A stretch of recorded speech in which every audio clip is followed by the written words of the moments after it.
And I find it to be super useful. And it also slows us down in a good way. Yeah, it does. Where it's not just talk at the top of a scene and then hopefully something funny happens. It's we are purposefully putting weight and meaning on the things that are happening.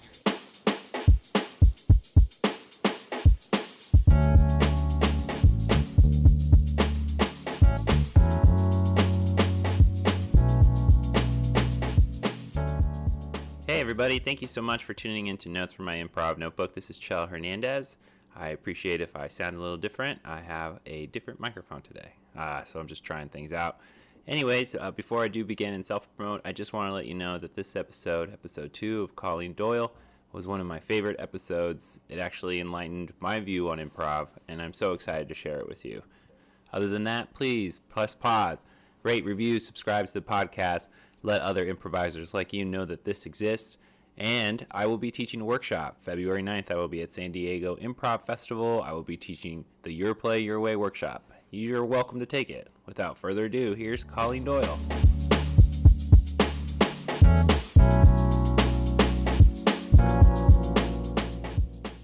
What do you think something that a skill that a student wants to learn that they bring to you of like, I want to learn this?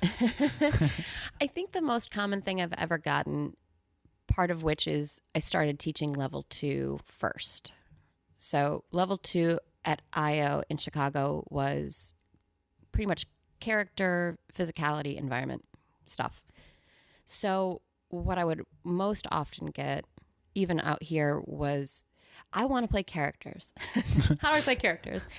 And my response was always, well, you're hopefully always playing a character on stage.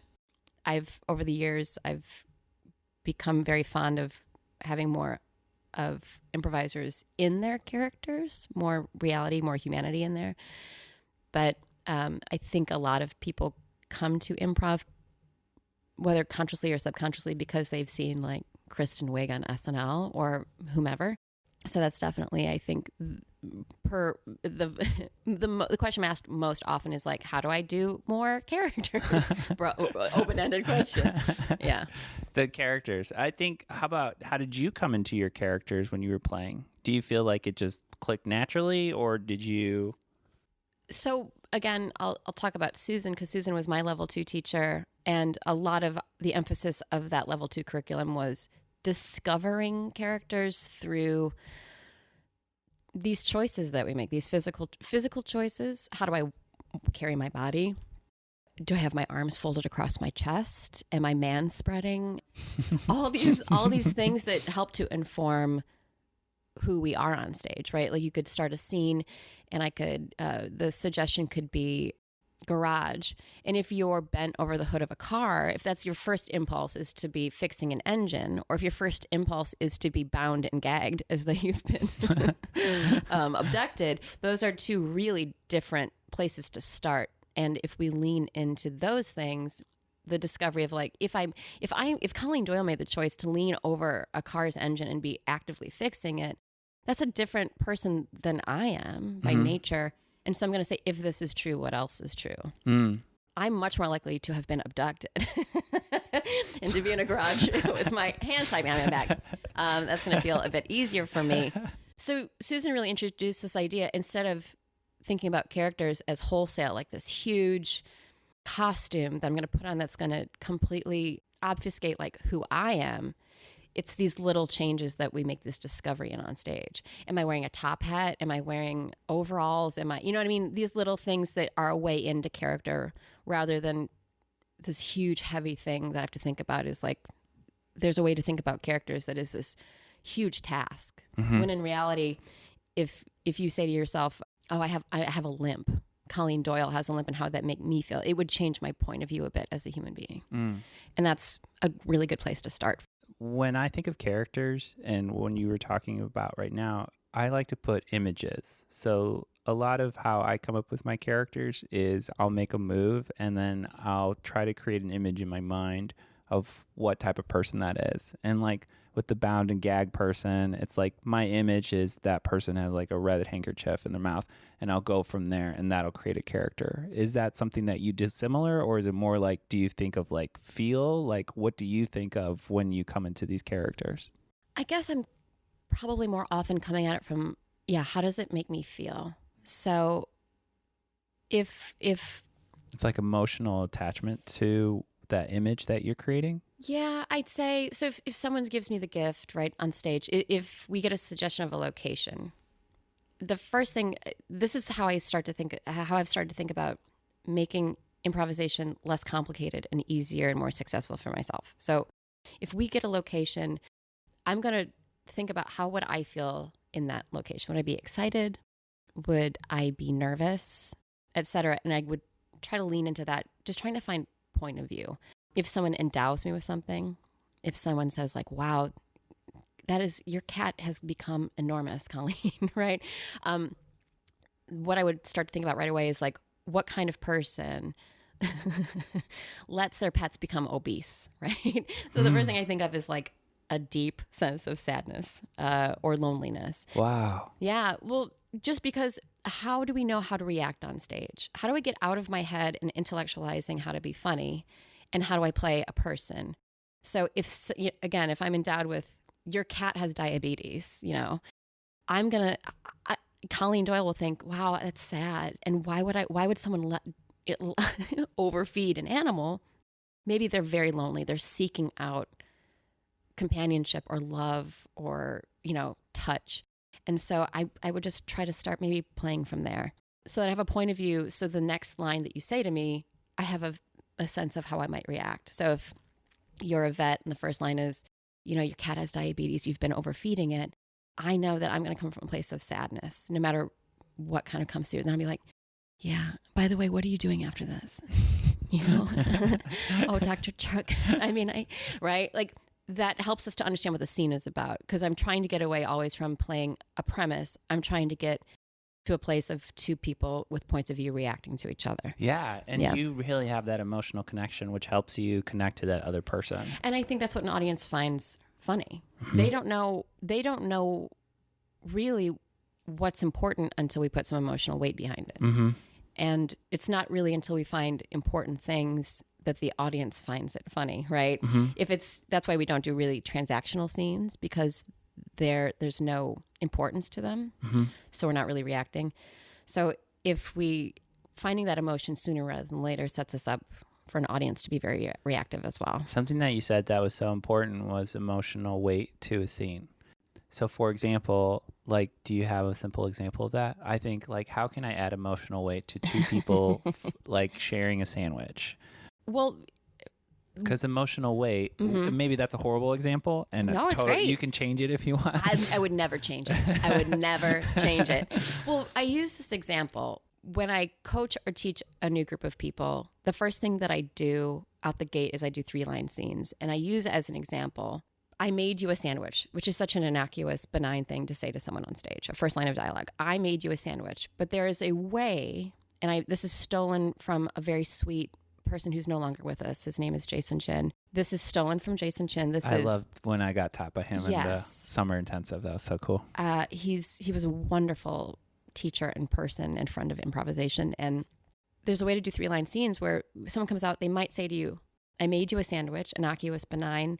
Maybe even your scene partner finds that not useful, but there's a way that we can turn that line into gold. And so to your point about how do we make that emotional, the first question I want to answer on stage, if coming from this background of IO and relational and character, is who is this person to me? Mm-hmm. If we don't answer that question, that line can have no importance. I made you a sandwich. Oh, what is it, right? Is it egg salad? Oh, I don't want egg salad, right? Right. And it's already, everyone's so bored, they want to die. But if the answer to the question, if I make this determination that the person who made me a sandwich is my sister, and the second question being, what are they really saying? So it's not just an offer of a sandwich, but maybe it's the way that person's standing on stage, the way they're holding their body, how close we are to one another. Are they making eye contact with me? Are they looking away? Maybe I can make some decisions as to, this is my sister. This is her way of trying to apologize to me. Mm.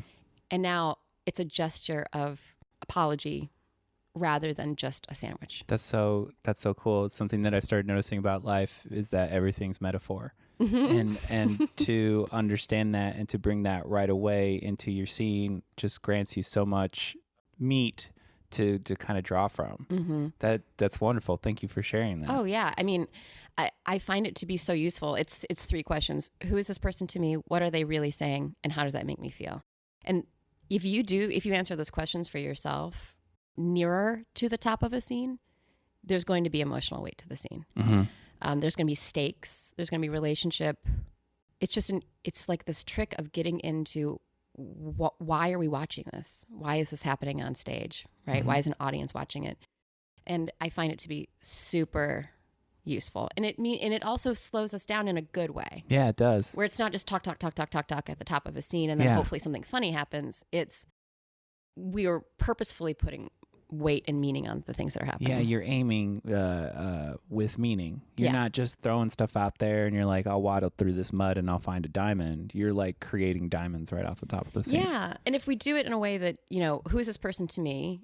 And it doesn't you don't have to reinvent the wheel, right? It doesn't have to be like my podiatrist's astrologer, right? Keep it in the realm of something an audience understands, right? Which is like my brother-in-law or my mom or my boss or someone I have a crush on or my partner. Great. Those are all wonderful answers. What are they really saying? And again, something that you might be able to glean from the delivery or something that, again, feels really human. And how does that make me feel?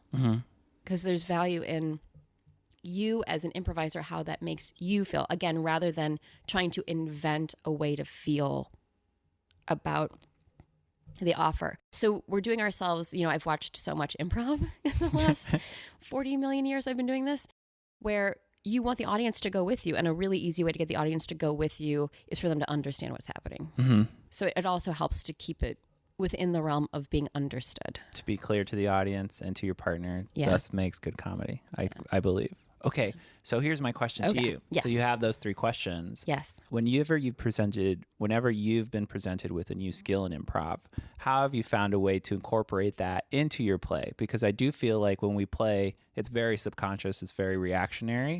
But like when you get a new skill, you're like, how do I fit that into my subconscious so that I can make those reactionary moves? Ooh, good question. I guess I'll just use what I would normally say to a student. Right? Whatever you do is the right answer. At a certain point, let's say you've done some intro classes or you've been doing improv for a bit. This may not be what I'm trying to say is it might be as applicable to someone who's brand new doing improv, but I'd say then just let everything else go. Don't think about anything other than the skill that you're trying to sharpen. So for example, another common question that I've gotten from students has been, how do I get better at incorporating scene work into my scenes? And I just say, don't worry about anything other than your scene work. A nice side effect of doing that is that in my estimation, scene work is meant to help you and not hinder you on stage. If it gets you out of your head of thinking about what to do next, that's almost a good thing. So whether it's, I want to get better at filling out my environment or incorporating more scene work, great. Then don't worry about the 8 other things that you've heard over the course of a year as to these are things that you have to do on stage. Then just focus on your scene work for 3 or 4 months and do that without necessarily worrying about those other things. If it's, I want to be a better listener, then only worry about that when you get on stage. Don't try to do too many things. Don't walk on stage and say, you know what, this show, I'm going to do those 4 things. I'm going to do all 4 of those things concurrently. There's no way that you're going to be able to do that.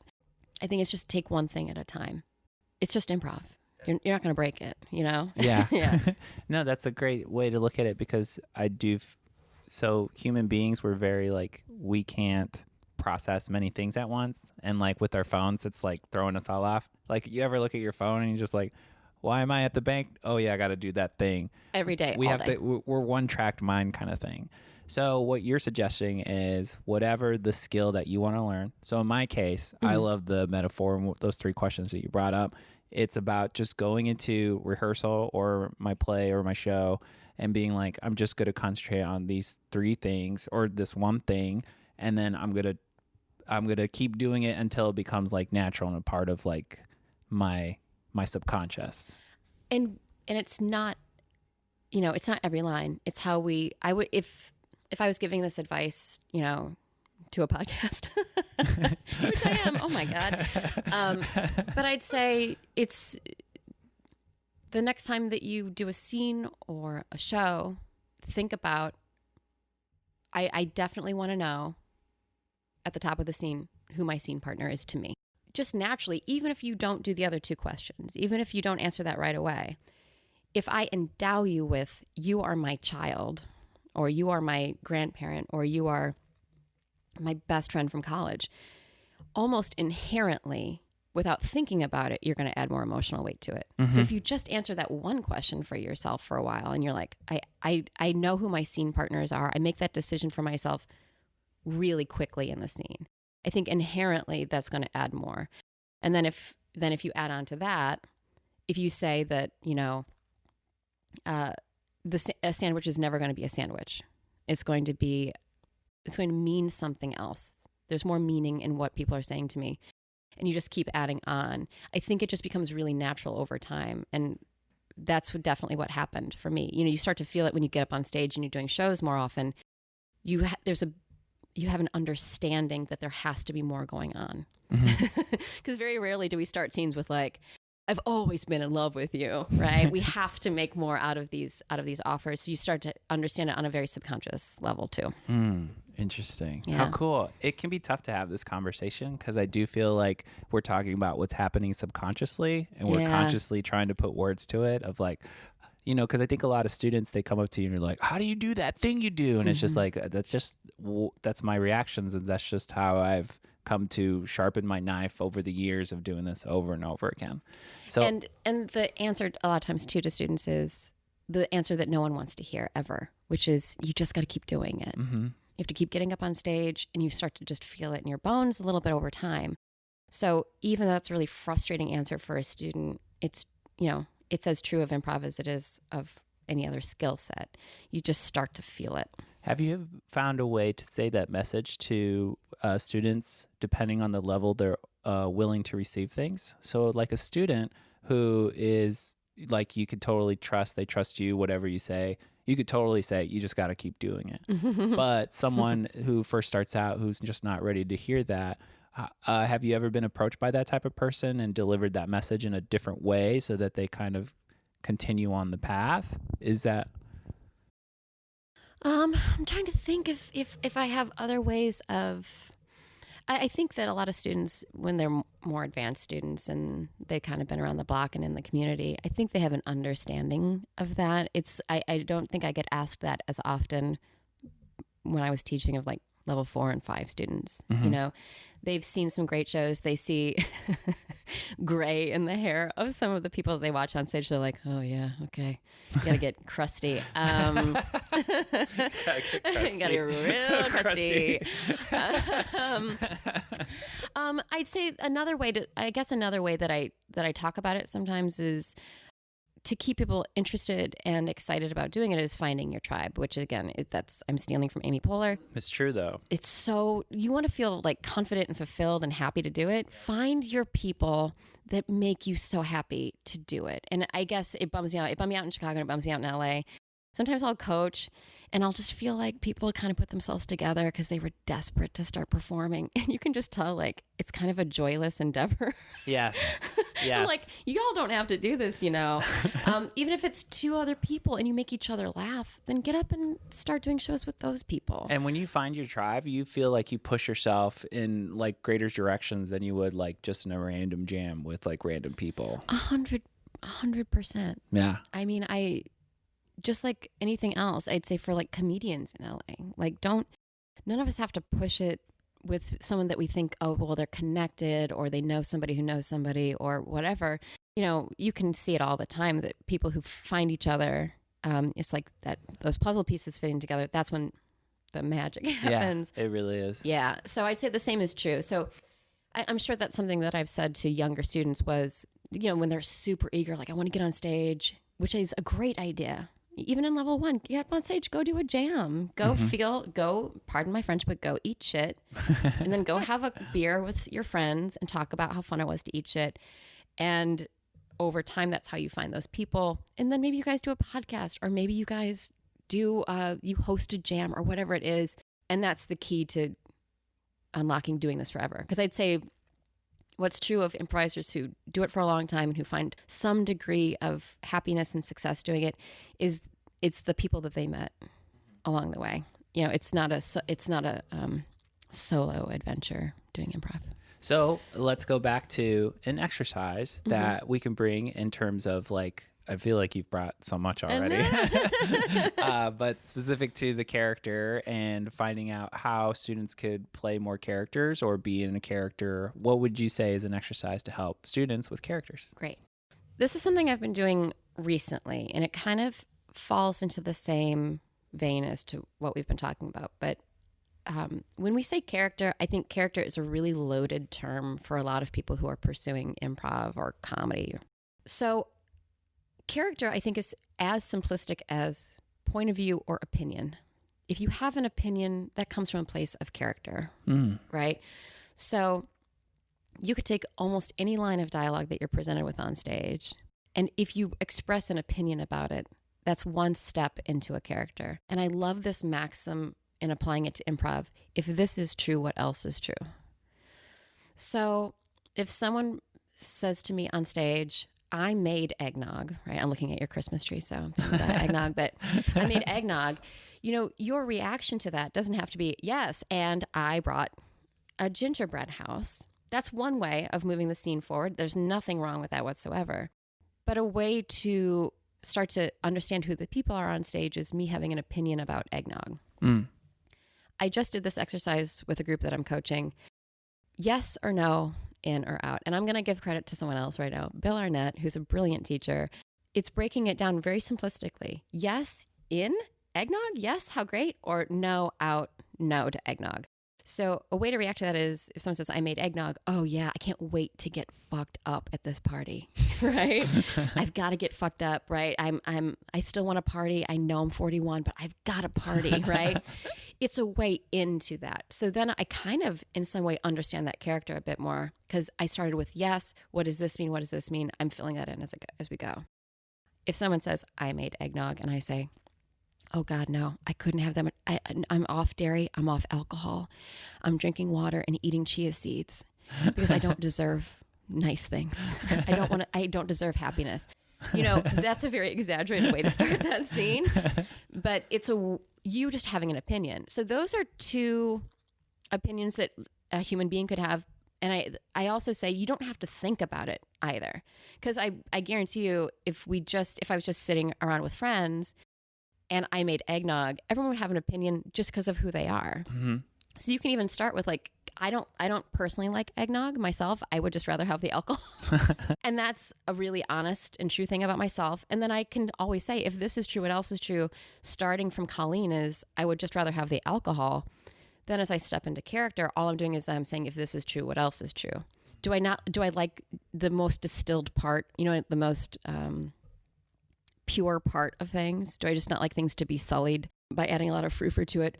And then I can keep adding on to that as the scene goes to understand that character. And that's just starting from me. I like that. I feel like you walked into a point of view specifically with the eggnog exercise of like, yes, I can. And then you walked into your point of view of like, well, I can because, or no, I can't because, and then that really informed your point of view. So like it helped you walk into your point of view, even though you started from a very like basic place. And I love the idea that you're keeping it simple. That's the best way to do it, because when you teach, you find that simplification of these things that you're juggling at the same time is how students kind of gobble it into their play and stuff like that. Yeah. I love that exercise. Oh, thanks. And just like you said, because I think of it as why is such an important question in improv. So doing this exercise, just FYI, if you say, I made eggnog, and someone says, yes, I love eggnog, full stop, it's not as useful as why, right? Why is character as well. It's a way to think about it. So yeah, I really want eggnog because I'm a filthy party girl, right? Now we're off to the races. So yeah, just understanding that, and yeah, the simplicity of it too. I think that's an easy way for students to think. I mean, students, but also people. I've coached people who've been doing this for years, and it's a reminder of, yeah, that's a really simple and easy way to get into the scene. Yeah, and you also demystified like a description of what a character is, because people think character, they're like, I gotta have a wacky voice. I gotta have a voice. I have to imagine I have an eye patch. I got, you know what I mean? And I love that too. I love silly. I love ridiculous. I love those things so much. But as a way of like making improv easier and better and more successful for everybody, it's just as applicable to say why you don't want eggnog. Yeah. You know? Yeah. Because eventually you could find out so much more about that character. If this is true, what else is true? Yeah. Like this woman who needs to party all the time. Right. What else is true about her if she's just like, yeah, I want to get fucked up on eggnog. Yeah. Right? Yeah. And by the end of a show, if we start from a really understandable human place, which is I got to party, I want to party all the time, you know? And if maybe a real thing is like, I just don't want to get old, you know, I'm feeling my mortality. By the end of the show, you can take something that's understandably human and you blow it out. You know, improv is going to pull us on a huge left turn. We don't have to start with a huge left turn. It doesn't have to be, I made eggnog. Oh, well, I'm a fucking pirate and I'm going to burn this house down, right? Like that's someone's character. If you start from a place of, I love to party because I don't want to be alone, by the end, you can burn anything down you want. That's cool. Oh, thanks. Thank you so much for sharing that, Colleen. I think you blew everybody's mind listening. Oh, okay, good. I've lost my listeners. Oh, no. So where can people find you? This is actually going to come out in the new year. Oh, and 2019. 2019. Oh, you guys, resolutions. I hope everyone stick to them because they're probably really good, the ones you made. Do it. But I can be found at thecolleendoyle.com. That's my website. You can contact me there for coaching or teaching. My partner and I travel all over doing it, and I love to do it and go to new places. And you can follow me on Twitter at Anyanghelo, ANYANGHELLO. Did I just say .com about Twitter? Who knows? It's an Arrested Development thing. I'll also put the links up on the description so that people can, just in case you did put .com. Just go to anyanghelo.com.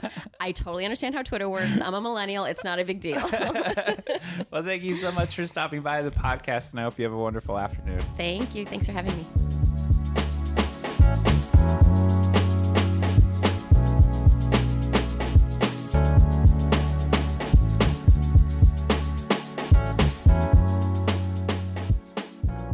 All right, that was Colleen Doyle on Notes from My Improv Notebook.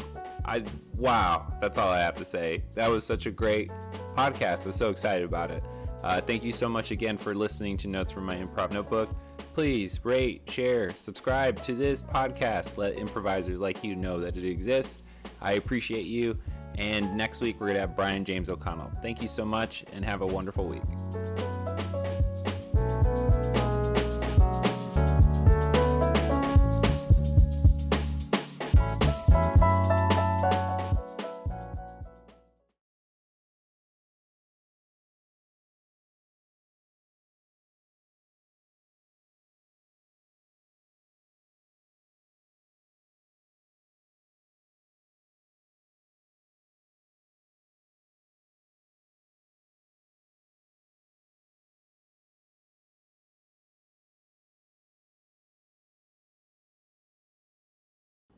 All right, that was the Colleen Doyle podcast. How